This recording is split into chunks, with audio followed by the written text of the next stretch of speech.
প্রিয় দেশবাসী, আসসালামু আলাইকুম।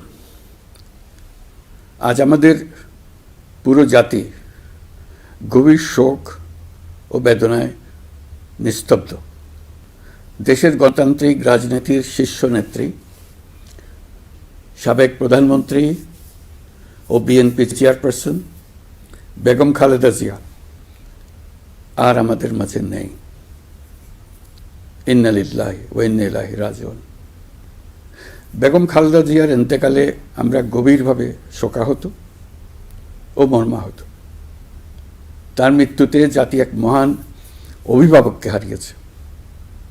এই গভীর শোকের মুহূর্তে আমি তার পরিবারের সদস্যবৃন্দ, রাজনৈতিক সহকর্মী এবং অগণিত কর্মী সমর্থকদের প্রতি সমগ্র জাতির পক্ষ থেকে আন্তরিক সমবেদনা জানাচ্ছি।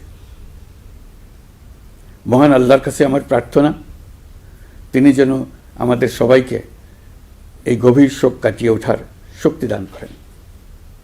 বেগম খালেদা জিয়া ছিলেন বাংলাদেশের রাজনীতিতে এক পরম মহিমান্বিত ব্যক্তিত্ব।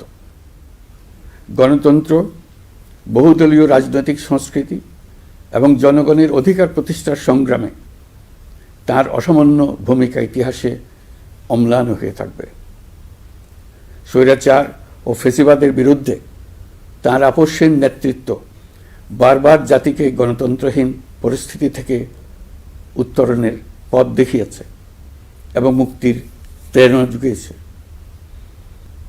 দেশ ও জাতির প্রতি তাঁর সমুজ্জ্বল অবদান জাতি চিরকাল শ্রদ্ধার সাথে স্মরণ করবে।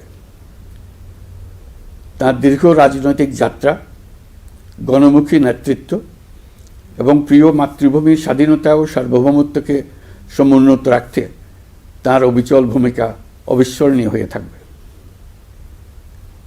এমন একজন মহান দূরদর্শী ও নিখাদ দেশপ্রেমিক নেত্রীর শূন্যতা পূরণ হবার নয়। প্রিয় দেশবাসী, এই শোকাবহ মুহূর্তে আপনাদের প্রতি আমার উদাত্ত আহ্বান, আসুন আমরা সবাই যার যার অবস্থান থেকে মহান আল্লাহর দরবারে বেগম খালেদা জিয়ার বিদেহী আত্মার মাগফিরাত কামনা করি। একই সঙ্গে জাতির এই কঠিন সময়ে আমরা যেন ঐক্যবদ্ধ থাকি। শোকের এই সময়ে কেউ যেন অস্থিতিশীলতা বা নাশকতার অপচেষ্টা চালাতে না পারে, সে বিষয়ে আমি সবাইকে সজাগ থাকার আহ্বান জানাচ্ছি। এই সময়ে আমাদের সবার দায়িত্বশীল ভূমিকা পালন করা অত্যন্ত জরুরি। প্রিয় দেশবাসী, সাবেক